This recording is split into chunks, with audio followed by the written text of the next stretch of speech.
Baik, Assalamualaikum warahmatullahi wabarakatuh. Em, Pertemuan kali ini saya akan menjelaskan tentang penyebab atau sebab musabab harus dilakukan overhaul. Kita akan membagi beberapa penyebab. Yang pertama adalah oli boros ya, atau olinya cepat habis. Biasanya mobil-mobil tua ya, keluhannya yang banyak ini, jadi olinya cepat habis. Apa penyebabnya? Yang pertama adalah celah piston ke silinder terlalu besar. Nah, penyebab celahnya itu terlalu besar ya karena pistonnya aus, kemudian silindernya juga aus. Jadi celah itu diperoleh dari pengurangan diameter silinder dikurangi dengan diameter piston, maka kemudian didapat celah. Nanti kalau sudah di overhaul, nilai itu akan dibandingkan dengan limit. Yang kedua adalah piston ring lengket. Ada beberapa kasus, contoh kasus saya dulu, kijang ya. Jadi mobilnya sudah turun mesin, kemudian selang beberapa bulan mobilnya kembali berasap ya. Setelah kami periksa, ring pistonnya itu lengket ya. Biasanya kena residu pembakaran ya. Atau bisa jadi ring pistonnya memang sudah aus ya. Bisa ditambahkan karena ring pistonnya aus itu nanti kalau overhaul bisa diperiksa, dimasukkan ke silindernya, kemudian diukur celahnya. Jika celahnya sudah mencapai limit juga tidak bisa dipakai. Kemudian oil steam seal aus atau kalau orang bengkel nyebutnya seal clap ya. Biasanya kalau seal clap itu masih belum parah, kasusnya berasapnya kalau pagi ya. Jadi baru hidup pagi dia keluar asap, tapi begitu panas tidak keluar. Kenapa itu terjadi? Masuknya oli ke ruang bakar itu biasanya setelah mesin itu mati, kemudian olinya masuk dan tertinggal dia, tidak tertinggal di silinder sehingga terbakarnya pagi. Lalu kenapa kalau hidup tidak ada? Karena mungkin jumlahnya masih terlalu sedikit. Tapi jika oil sealnya memang sudah aus parah, ya sama saja nanti waktu hidup juga akan keluar asap. Kemudian celah valve steam seal dengan valve guide terlalu besar. Ya. Celah seperti halnya dengan yang di atas tadi ya. Itu bisa jadi karena valve steamnya sudah aus, jadi batang katupnya aus. Nanti waktu overhaul juga diukur berapa ukurannya ya, diameternya. Kemudian valve guide-nya bisa jadi aus ya. Bisa diukur, bisa menggunakan teleskopik yang kecil, itu bisa diukur. Nanti diukur diameternya berapa, dikurangi dengan diameter valve steamnya, nanti diperoleh celah ya. Jadi ini celah nanti dibandingkan dengan limit yang ada di manual book, nanti diketahui hasilnya seperti apa. Kemudian tekanan kompresi rendah. Ya, indikasi tekanan kompresi rendah itu biasanya tenaganya menjadi loyo. Jadi tenaganya menurun drastis, bisa jadi karena tekanan kompresinya turun. Apa penyebabnya? Yang pertama adalah celah piston silinder terlalu besar ya. Kita tahu bahwa ruang bakar itu dibentuk oleh piston dengan silinder, kemudian komponen yang berikutnya adalah cylinder head ya. Jika tiga komponen itu ada yang bermasalah, biasanya menyebabkan tekanan kompresinya turun karena campuran bahan bakar yang dikompresi itu bocor, jadi turun ke bagian bawah piston, kemudian ke ruang crankcase. Biasanya salah satu indikasinya adalah gas blow by-nya terlalu tinggi. Jadi gas blow by-nya yang keluar dari cylinder head itu terlalu tinggi. Atau kalau di diesel itu dari lubang stick oli itu keluar asap, biasanya seperti itu. Kemudian silinder gasket rusak ya.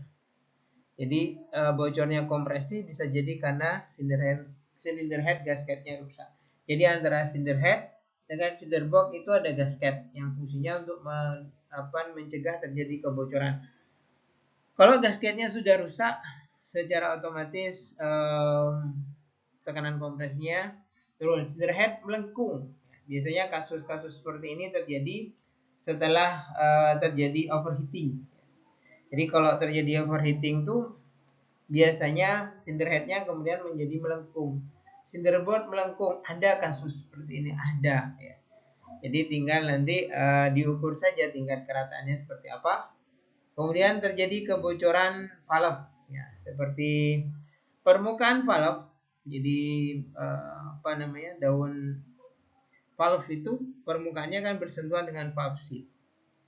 Nah, jika ada kotoran atau ada kausan pada valve-nya, maka akan terjadi kebocoran kompresi. Makanya kalau di bengkel kalian mungkin pernah dengar kata diskur atau diskir, itu tujuannya adalah untuk meratakan persentuhan antara tap dengan dudukan katup. Jadi antara katup dengan dudukan katup. Oke. Penyebab berikutnya kenapa harus di overhaul bisa karena bunyi. Pistonnya aus ya. Jadi kalau pistonnya aus tuh, maka pistonnya akan play. Jadi dia bergerak sehingga menimbulkan bunyi. Biasanya kalau yang sering didengar sepeda motor ya. Sepeda motor sama aja. Ya, kalau pistonnya itu sudah pecah, biasanya nyaring bunyi. Kemudian silindernya aus ya. Karena pistonnya mungkin aus, silindernya juga aus. Ini biasanya sepasang. Jadi kalau pistonnya aus, maka kemungkinan silindernya juga aus. Maka ini nanti biasanya di oversize. Jadi pistonnya diperbesar ukurannya. Kemudian camshaft jurnalnya aus. Ya, jadi kalau kita urut dari atas, camshaft jurnalnya aus. Jadi camshaft jurnal itu adalah bagian yang bersentuhan dengan cinder block. Cinder head, dengan cinder head. Itu kalau aus maka dia kocak.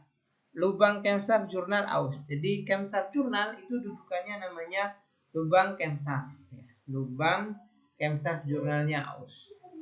Itu bisa jadi menyebabkan bunyi. Ya. Ada lagi satu yang kurang. Ya. Nanti kita bahas juga. Kemudian crank pinnya aus. Crank pinnya aus. Kalau crank pinnya aus biasanya di undersize, dikecilkan. Kemudian connecting rod bearing aus. Ya, nanti crankshaft pin ini bersentuhan dengan connecting rod bearing. Bisa jadi yang aus itu adalah crank pinnya, bisa jadi yang aus adalah bearingnya. Jadi nanti tinggal diukur berapa diameter crank pinnya. Kalau masih dalam ukuran standar berarti cukup diganti connecting rod bearing ya. Kemudian crankshaft jurnal aus. Jadi kalau crankshaft jurnalnya aus, maka crankshaftnya dia bergerak kemudian. Ya. Dia bisa naik turun atau ke kanan kiri sehingga menyebabkan bunyi. Dia mengetuk. Mengetuk siapa? Main jurnal bearing. Jadi bisa crank jurnalnya yang aus atau main bearingnya yang aus ya. Kemudian selanjutnya adalah camshaft loop. Camshaft loop itu cam ya, cam loop ya.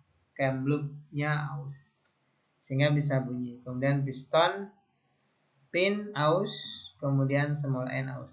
Ada juga biasanya karena permukaan valve stemnya itu ada lubang. Jadi berlubang dia kemudian bunyi, tapi bunyinya tidak kasar. Ya, bunyinya katup. Biasanya kalau bunyi katup tuh tik tik tik tik tik gitu ya. Jadi masing-masing ini nanti masing-masing kerusakan ini akan memiliki karakteristiknya sendiri. Ya, jadi kami teknisi itu sudah banyak mendengar suara itu, sehingga mungkin kami bisa menentukan komponen mana yang harus diganti ya. Ada lagi. Bisa jadi karena truss bearing ya.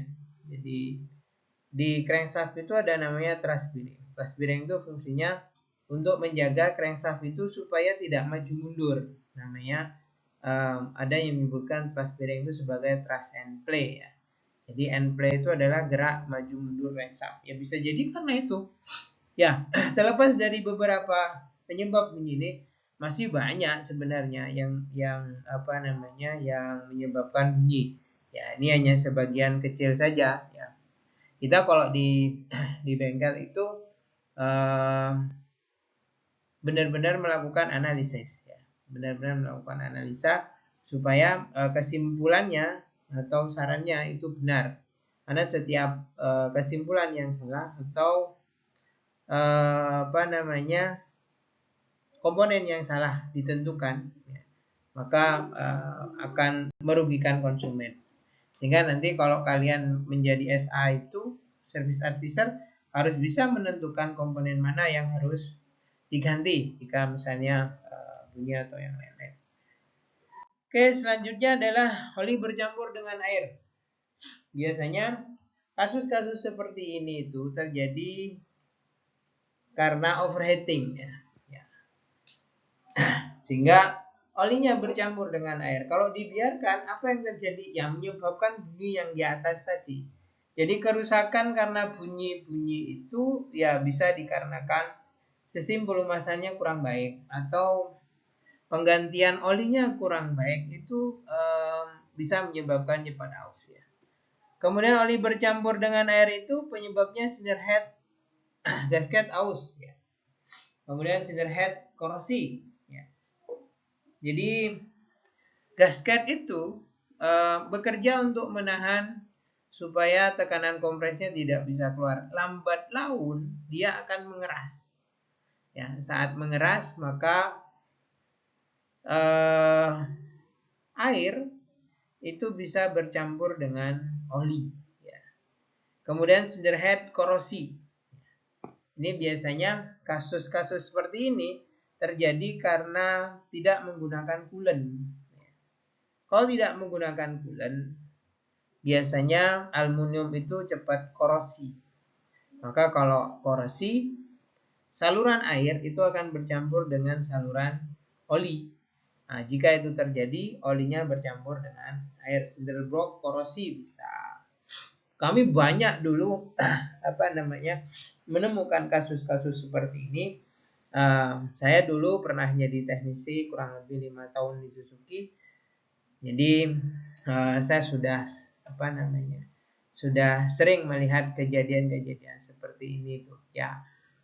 Nanti sih kesimpulannya bisa ganti cinder head atau diperbaiki jadi dilas.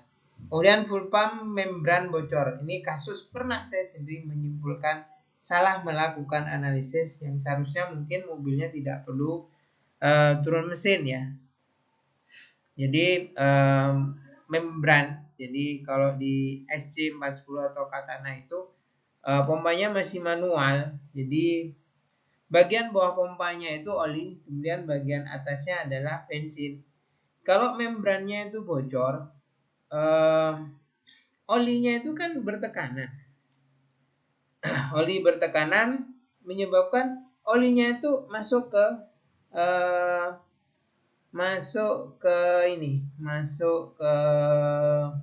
bercampur dengan oli. Jadi bensinnya campur dengan oli.